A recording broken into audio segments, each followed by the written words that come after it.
Hi, my name is Amy. Thank you very much for watching, and let's make some bad financial decisions together. This is for entertainment purposes only, so if you're entertained, please like and subscribe. I would like to wish Misty a happy Inception anniversary.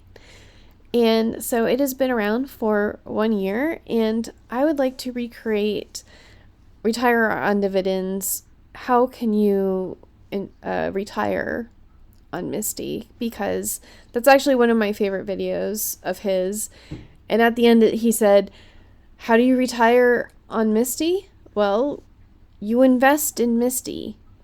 And that's, pretty much correct as far as history has shown us so far. But past performance does not indicate future performance, and we'll go over that. So my biggest problem with these type of things and trying to forecast in the future is that you use things like drip calc. And it's like, okay, well, I start with $10,000. The price is $30. The dividend amount is $2. It pays every 4 weeks. And I'm just reinvesting for 20 years. And then this is like, in 5 years, you're going to be getting like $187 billion per year, and like $3 quadrillion in year 10. And I just don't think that's correct.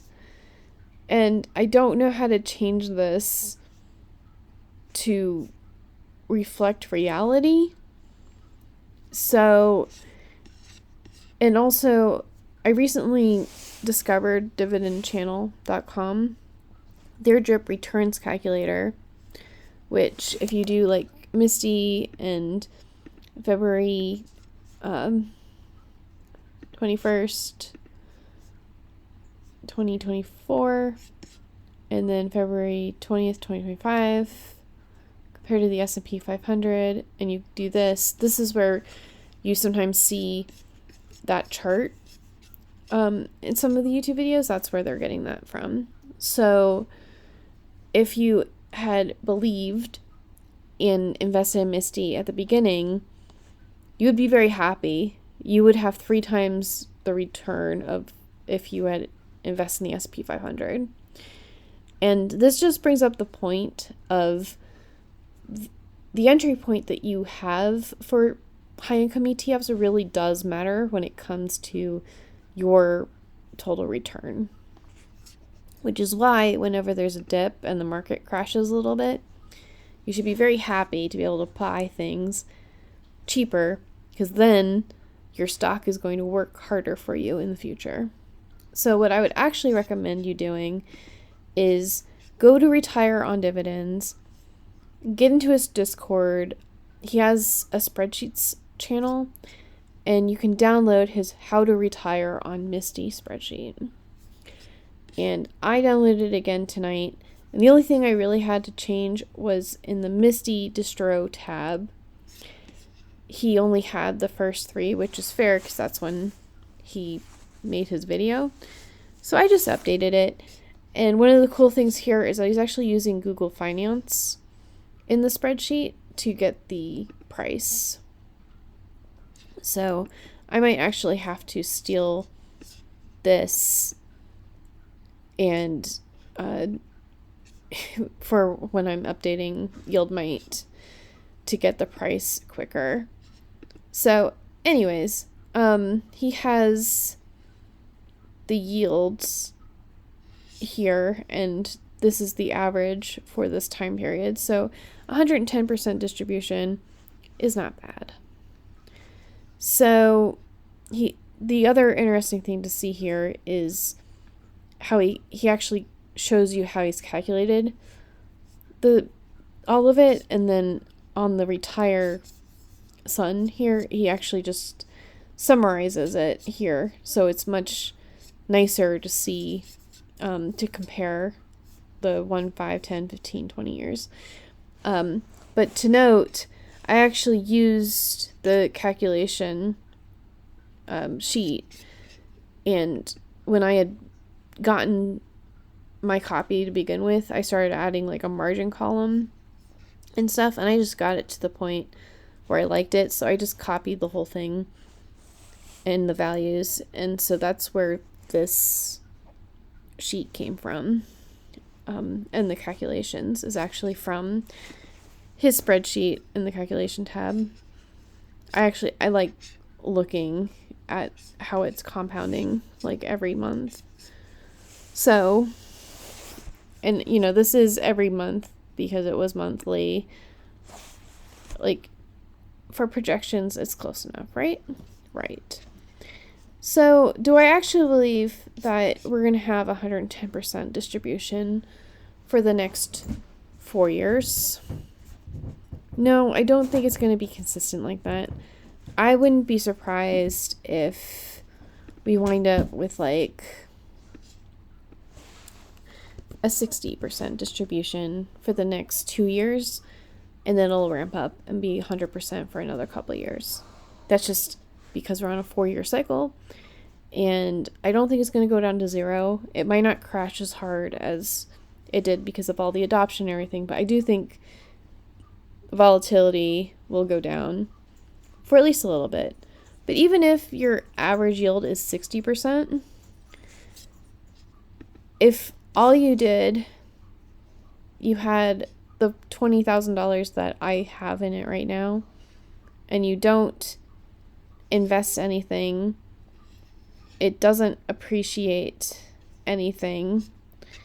Like the price doesn't appreciate. In 10 years, I'm getting almost $60,000 per month, which I don't know about you, but I could retire from that amount. And in fact, I can retire on $10,000. So, and it's not accurate to say that I'm not putting in anything. So if I put in even like $100 a month, then I'm trying to get this to, if I put in $500 a month, that gets me closer to my goal.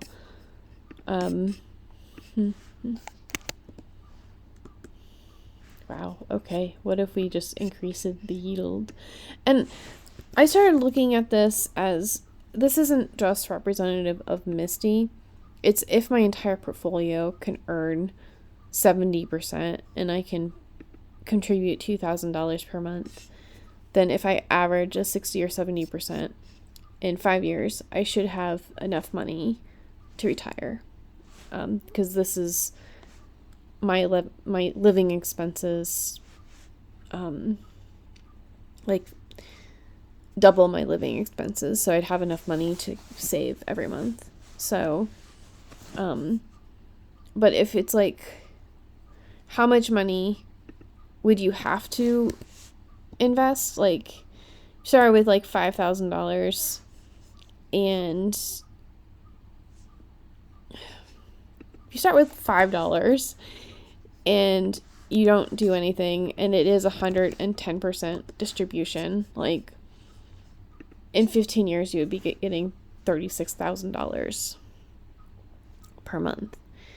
And while I don't believe that this is a realistic scenario, like, what if you put $5 into an account, set it on drip, and then 15 years from now you had $36,000 per month? Like, that's almost as good as winning the lottery, and probably better because it only took you $5 to do that.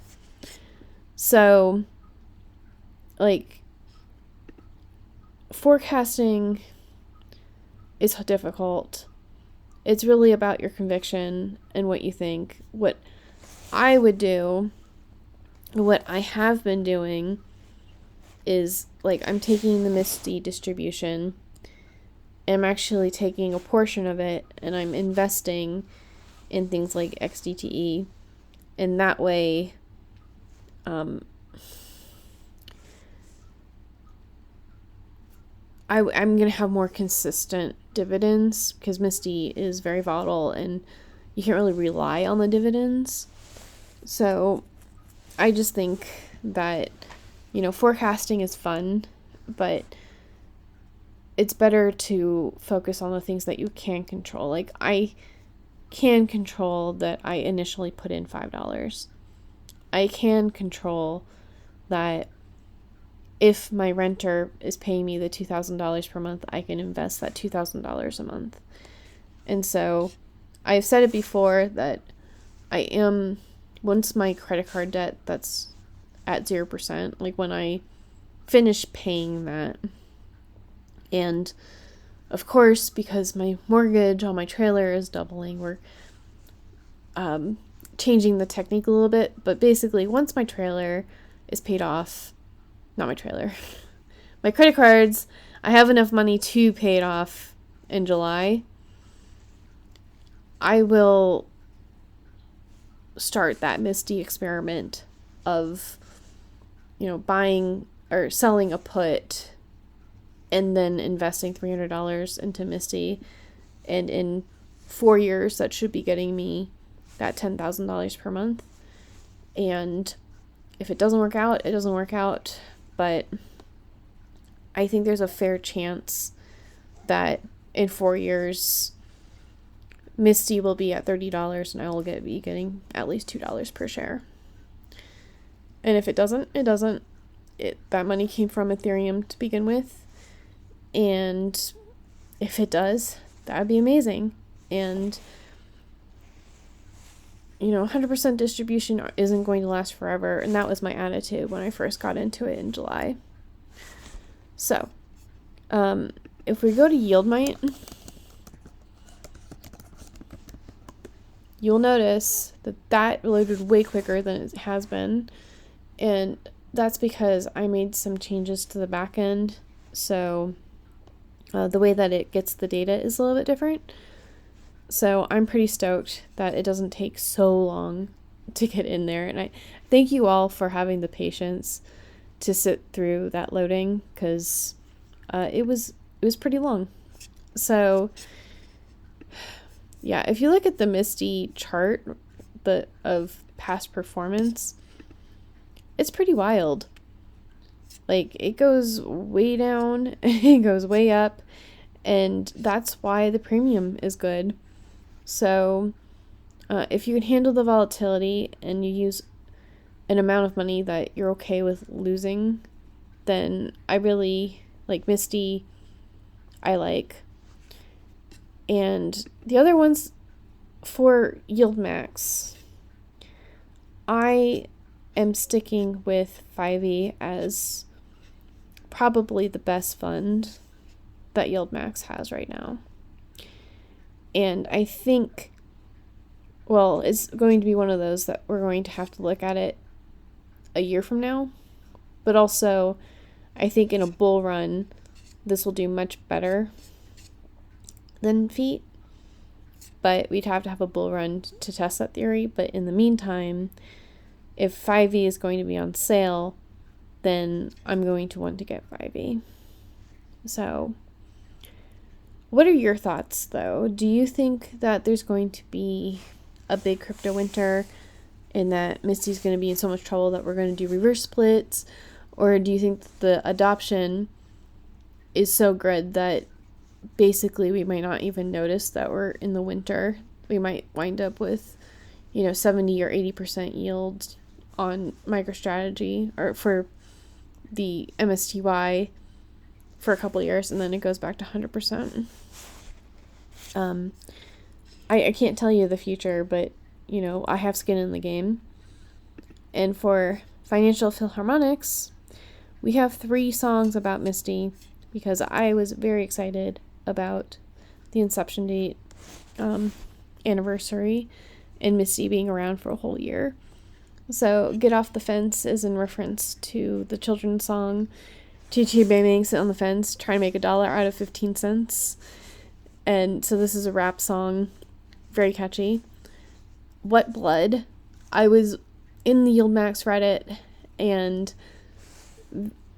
someone's like, are you still buying through all this blood? And I was like, what blood?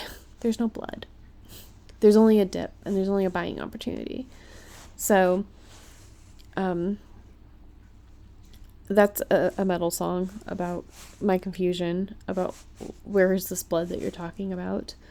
And then MSTY's The Shit is a remix kind of No Dollar Back Girl, but MSTY is the shit. And I think that it's a really good fund, and I'm really looking forward to things like the Round Hill MSTW and like just more opportunities to get into other things that are our strategy. So have a good night. Bye.